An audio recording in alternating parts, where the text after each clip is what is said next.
You wanted the best. You've got the best podcast. The hottest podcast in the world. The Chris Voss Show, the preeminent podcast with guests so smart you may experience serious brain bleed. The CEOs, authors, thought leaders, visionaries, and motivators.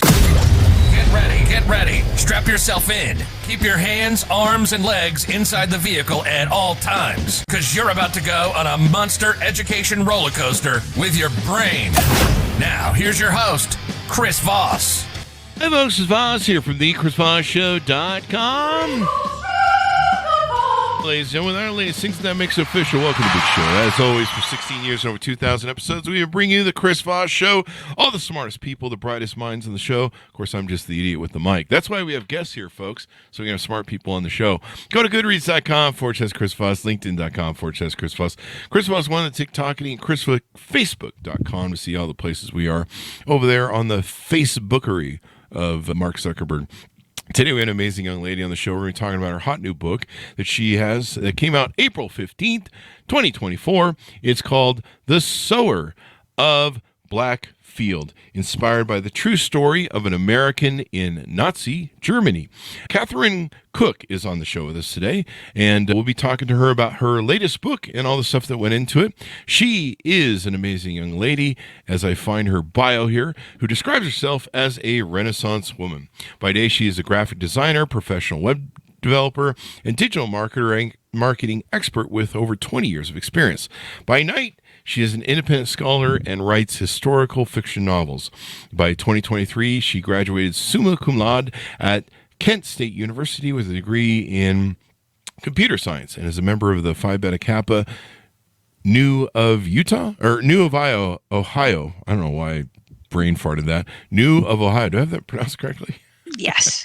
She currently lives in San Antonio, Texas, works as a web administrator and developer for an AI company in Austin. Wow. Katherine, welcome to the show. How are you? Thank you for having me. There we go. Give us a .com. Where can people find you on the interwebs? I'm at KatherineKoch.com. It's KatherineKoch.com. And I mean, there's a billion ways to spell Katherine, and Cook, there's so many different ways to pronounce that, so that's why I actually spell it out. So give us a 30,000 overview. What's inside your new book? So what I discovered, it was all the way back in 2003, 2004, basically around 20 years around this time. Mm-hmm. I discovered that I had a relative who was an American missionary who witnessed the rise and fall of Nazi Germany behind enemy lines. Mm-hmm. And he is responsible for saving this small Bavarian town of Schwarzenfeld, Germany. Mm-hmm. And when I first heard this, it just floored me, and what was amazing is we had never heard this in my family. This was totally caught us by surprise. Mm-hmm. And I can tell you the story of how we discovered it. And I can also tell you the story of, it was basically a 20-year research effort, in all of this. Yeah. And I'll kick it off by telling you how we found out about it. Yeah. So, our relative never said anything about this. And, I have to suspect that maybe the reason why was because he figured that, so many people had suffered and died in the Holocaust. What is saving one town, compared to that? All it is just self-glorification when so many other people have suffered so much. And so I think he came back to the United States and just basically said nothing. And a lot of, if you don't mind me interrupting, yeah, we had a lot of Jewish people and books on the Jewish people who came from the Holocaust and post-Germany. A lot of them did that. A lot of them they just went back to normal lives. They didn't talk about it. They didn't discuss it. Partially, probably because of the horror of it, and they wanted to move on. But yeah, a lot of the people from that generation did that. Yeah, exactly. And so anyhow, the way that we found out about it, it was totally by accident and coincidence. There was this World War II veteran that we'd never met, had no idea this guy existed. His name was Ed Pancoast. And he had served over in Germany during the war, and he had made friends with this couple over in Schwarzenfeld, Germany, where all of this happened. And, they, just out of, pure politeness, they never discussed the war. So, they met like year after year after year, and so many times, they just kept the conversation very polite, never went back into that dark period. But around the year 1997, they decided, let's actually talk about this. And this woman who lived in Schwarzenfeld, she was there during these events, and she told this World War II veteran, Ed Pancoast, yeah, there was this American who saved our town. And this guy was just like, he was just so amazed that an American would save Germans against the American army, and so he came back to the United States, and he was just electrified by this. He did everything that he could to try to find our family. And what ended up happening is, he collected like the very beginnings of the research that we ended up using. And he sent all of this to the Sharon Genealogical Society, Sharon, Pennsylvania, which is where our family is actually originating. And so somebody from the Sharon Genealogical Society said, oh my God, this is amazing. And they put an article in the newspaper in the Sharon Herald. And we just happened to be, visiting my grandparents, on my mother's side, and my grandfather's reading the newspaper, and he says, has anybody ever heard of Father Victor Koch? Did you know that he saved a town? That's how we found out. It was just like this pure coincidence. And fortunately, the contact information of this guy was in the newspaper article. And I really have to credit my father early on for being the one who carried the torch with all of this. Because, I first heard about it, and I'm the younger generation. I'm like, World War II, this is so black and white, so distant to me. And there's a million World War II stories out there. Do we really need another one? And my father reached out to this guy who was just like, Ed Pancoast was just amazed he finally got in contact with us.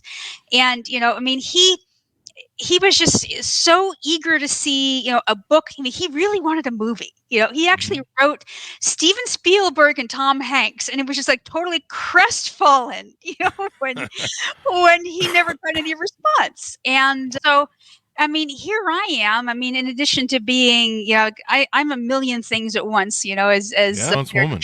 Exactly. And in addition to being like a computer scientist and an author, I also wanted, and an artist, I also wanted to be a writer. And, I went through I paid attention to what was going on. We were doing this as a family history project in the beginning.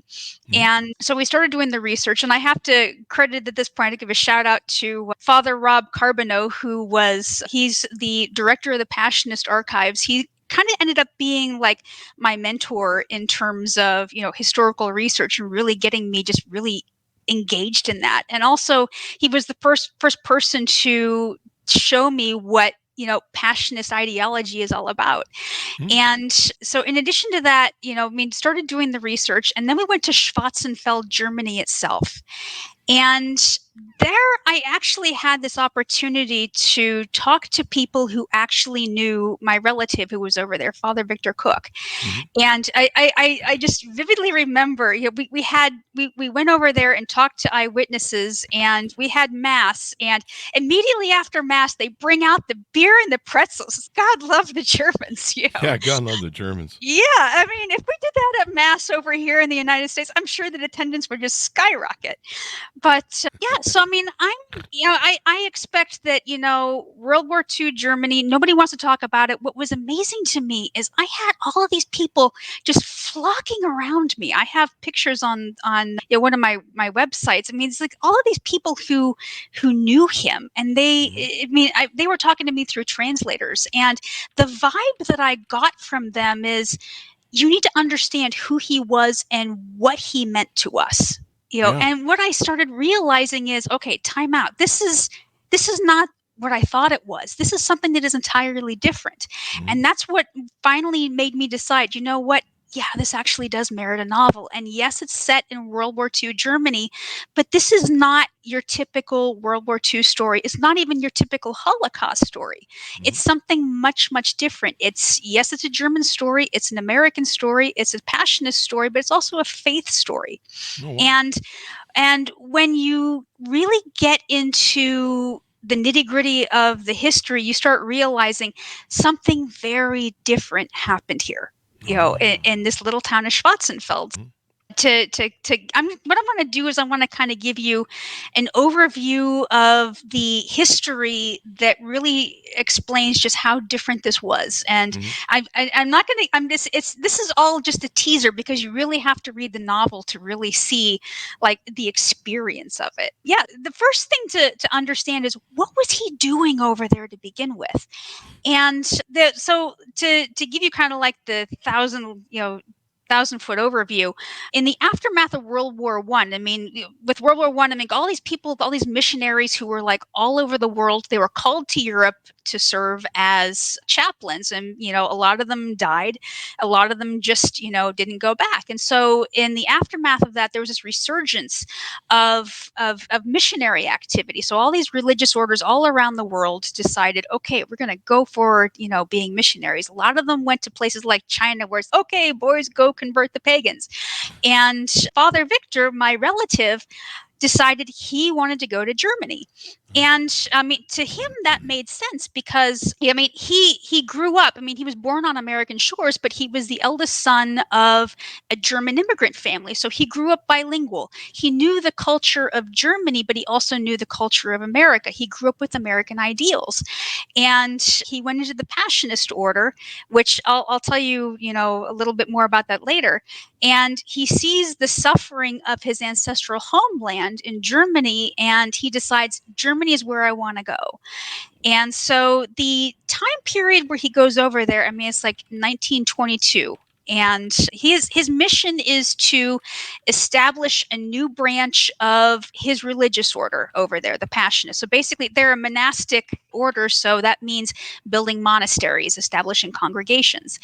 And so he establishes monasteries in 3 locations. One is in Munich, that's in 1923. A second one is in Austria. Now that's going to be important. So Austria around 1925. And the third one is in Schwarzenfeld, the setting of the story in 1933, 1934.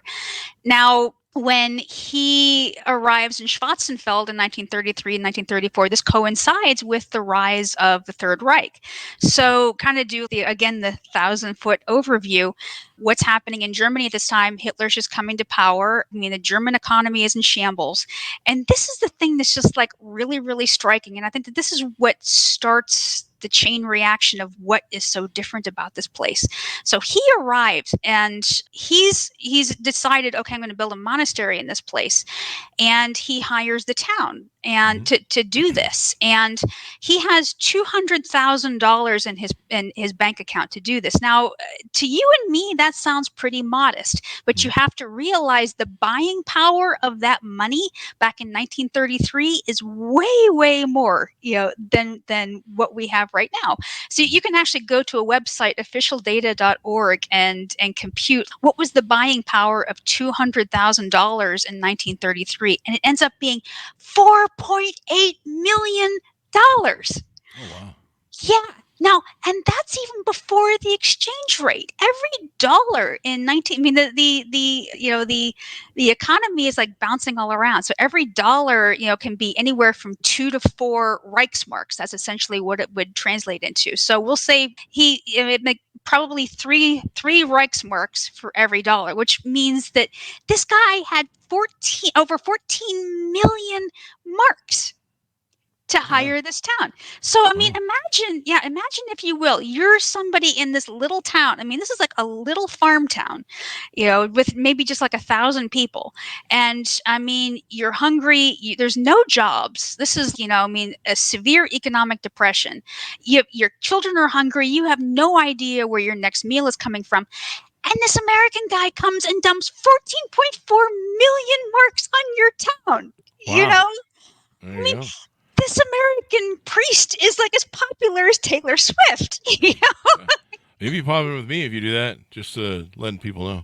Yeah, exactly. I mean, and you have to. I mean, again, you just do the 1,000-foot zoom out and look at what's happening in the rest of Germany. They're depending on Hitler to make their lives better. They're seeing like this economic miracle where the Führer is making things better for us. In this little town, that's not happening. It's this American guy over here.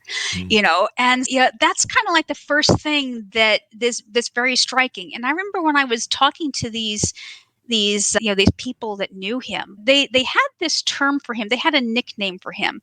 They called him our Provinci. And he's and what that is, his title is provincial. He's the provincial of this province that he's creating. So they call him the Provinci, and it's not just the Provinci; it's our Provinci. And so the reason why that struck me is because, I mean, just think about, like the movies and the books that you've read, where you've got Nazis talking about our Führer.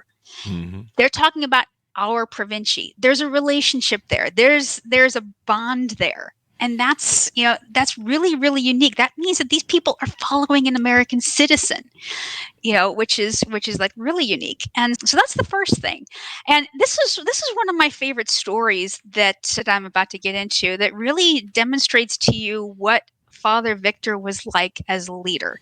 So, I mean, he's coming into a very difficult situation. He knows that that the Nazis are not very, they don't like the Catholic Church too much, because basically what they want is they want the Germans to basically follow their worldview. So anything, including the Catholic Church, that interferes with that is, they're just going to try to limit it. And some of the rules are, you're not allowed to open new institutions, which includes monasteries. You're not allowed to open new monasteries. And that's exactly what he's building. And also, because of this time period, there's also this big emphasis on getting the Germans back to work. I mean, that's how you improve the economy. And Father Victor is very much aware of this. And so when they start building this monastery in Schwarzenfeld, they make it's public that, we're building something, but they don't say what it is, And so the Nazis later on kind of realize, okay, wait a minute, now he's hired, and Father Victor has hired like hundreds of people. Now, to give you like an appreciation for what this project meant, in this area. The area, I mean, the town is Schwarzenfeld, but the area, the region, I guess you could say the county in Bavaria, it's called the Oberpfalz. And this region, I mean, it's all very much farmland. It's sparsely populated, but I mean, the region itself it's a little bit bigger than Delaware, but it's a little bit smaller than Connecticut. So think of those really small New England states. But I mean, he's basically, his project has reduced the unemployment rate in this area and made it plunge to zero. Because that's what 14.4 million marks will get you. And so the Nazis, realize, okay, you're building a monastery here, time out. We need to stop this. And he's, okay, sure, you want to stop it? Where are you going to find work for these people? Hitler has placed this premium on, getting the Germans back to work. And these people aren't going to find, you're about to lay off a few hundred people, I mean, they're not going to be able to find jobs anywhere. And the Nazis are like, damn. Because he's got them, I mean, and they're forced to basically let this project continue. So I mean, this guy is like a wizard at trapping the Reich in its own red tape, I mean, And the next story that I can tell you, I mean, this is also very important, is the sheer fact that he was able to stay in Germany this whole entire time. And this is another great one. As the Nazis are basically cracking down on the Catholic Church, they make all of these rules. And one of the rules is if you're going to be a priest and you're going to do pastoral duties for our people, you're only allowed to be a German citizen. Okay, Father Victor's an American. There's a problem. So what's hilarious is you look at his documentation from this time. First, you look at his citizenship papers. Pre-1933, there's an A under the column of what identifies his citizenship as an American. Then suddenly it turns into a D for Deutsch. Suddenly. And you're like, what happened? And I mean, I remember asking, like, how did he manage this? Remember I said early on that he had a monastery in Austria. And what he found out you might remember from your history that in 1938 that Germany annexed Austria. It forced it into the Third Reich. Father Victor realized that he was in that monastery in Austria just long enough to gain Austrian citizenship. He filed his papers to become an Austrian citizenship, and because Austrians are members of the German Reich, suddenly he's a German citizen. Yeah, and what's amazing about this is it permitted the very thing that the Nazis were so afraid of. It allowed somebody who had very different ideas to stay behind enemy lines and put ideas in the heads of these people that were very different to National Socialism. Wow. And in addition to all of that, I mean, we've got the fact that he's this massively popular figure, a Taylor Swift priest, and he's able to stay there. The third thing that is really striking to me that really changes the dynamic here is, what is he preaching? And this is not just your normal, your normal Catholic, ideas. I mean, it's definitely rooted in Catholicism, but he's a Passionist, and I'll tell you the reason why this matters. I mean, Passionists, they have a very different view of things, and I mean, in their parlance, they would say that Christ is present in all who suffer. Now, and it's in this. It's not just, I mean, it's like all the suffering for all time, it's all rooted in the passion. So a Passionist would say, I mean, like right now, look at the headlines. Look at all the people that are homeless because of Hurricane Helene. That's Jesus. They would say that, look at all these people who are suffering from economic hardships. They don't know where their next meal's coming from. I mean, they're really, really hurting. That's Jesus. They would say, look at the people who are suffering from old age, from cancer, from diabetes. Look at George Floyd, Columbine, Sandy Hook, Uvalde. Look at the Middle East, what's happening over there. I mean, you can very easily, whether you're talking about the Israeli side or the Palestinian side, that's a crucifixion. That's, I mean, there's just so much pain that's happening over there. And look at the war in Ukraine. And this is my favorite one. Look at the sufferings of Mother Earth and climate change. I mean, these are really, really broad-minded people, and this is the thing. I mean, at this point, I mean, there's going to be some people in the audience who are like, oh, I love this religious talk. And there's going to be other ones who are like, when you get preachy, I don't want to listen to it, or, there might be people who say, I'm an agnostic, or, I'm an atheist, I believe in science and faith, and don't tune out yet, because what I want to tell you is, I mean, I'm a scientist too. I mean, in addition to everything else, I graduated in computer science. I appreciate science. And let me tell you what I find very appealing about this as a religious concept. I mean, let's take all of the religion out. Christ is present in all who suffer. Let's take out Christ. Let's take out Jesus. Let's take out God. Let's take out everything. What's left? All who suffer. This is the concept that stands alone. I mean, it's a logical concept. I mean, it's a statement that makes sense. It's, it's our common ground as human beings, and you can even be an atheist and you have to say, yeah, we all suffer. We're all going through something. I mean, it's self-evident, and it's like, basically, all that this is saying is, if you meet the scientific definition of life, you're in the club, I mean, exactly. What an amazing story, though, with your family and everything. Yeah, exactly. Yeah. This would make a great movie too. Maybe Spielberg can get involved with it too. He did. What was that one big? Saving Private Ryan, or there was Saving Private Ryan, and then what was the big Nazi Jewish movie where he saved all the kids and people? He helped to create a way for them to escape. I forget. Schindler's List. Yeah. So as we go out, what do you hope readers come away with when they read the book? You see, I think what I want people to realize is, I mean, especially right now, we're living in such a divided age, and I think that this whole message, I mean, as much as I say that I'm not somebody who typically wears their faith on their sleeve, and I mean, I don't run around saying have a blessed day to complete strangers. And yet what I find so amazing about this is a message that is all about, tolerance. It's all about peaceful coexistence. It overcomes every divide imaginable, because anything that you can put on this, even religion itself, regardless of what religion you are, you're going through something. And not only that, but if a passionist were here, they would tap me on the shoulder and say, Katherine, is not all about the suffering.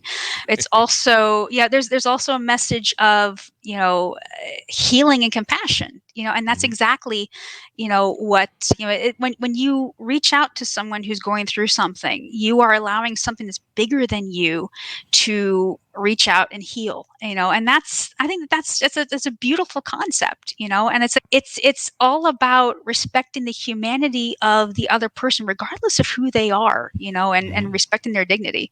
But even this is just, this is like just brushing the, the top of the story here, because to me, what this does is it really shows you just the influences that are affecting this little town are very, very, very different. Look at this again, do the 1,000-level view of what the people in the rest of Germany are getting. They're getting the messages, I'm Führer, which is, our one people, one nation, one leader.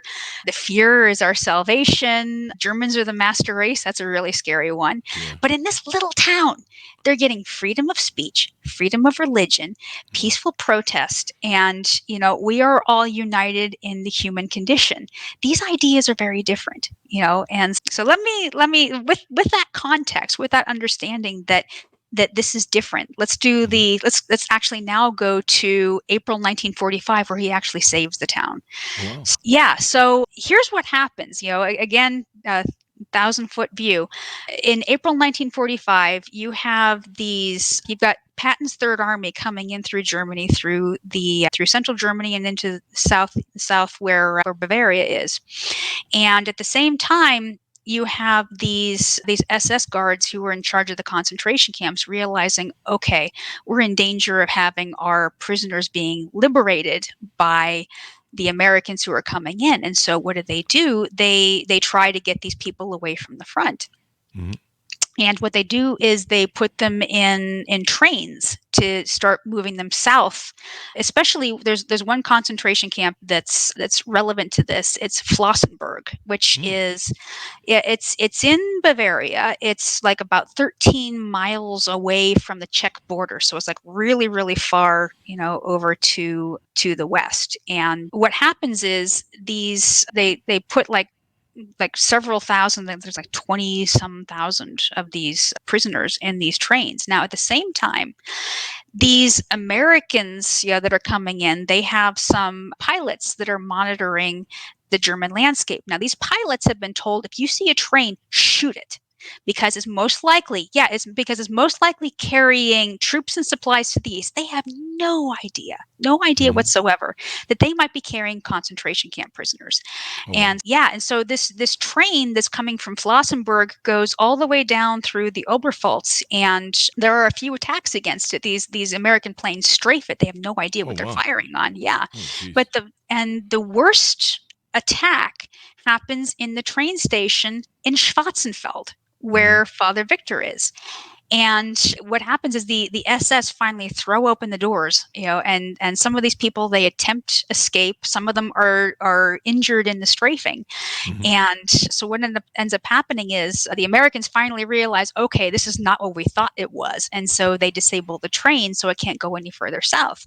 Wow. And meanwhile, the SS, they realize, there's some of these prisoners who have died in the attack outright. There's a lot more that cannot walk on foot. And so they end up shooting anyone who can't walk on foot. And it is a brutal bloodbath. And so they start death marching the survivors of this. They end up death marching them through Schwarzenfeld, which that is a real experience for the people who live there, especially when you're being told Christ is present in all who suffer. You can only imagine what's going through those people's heads.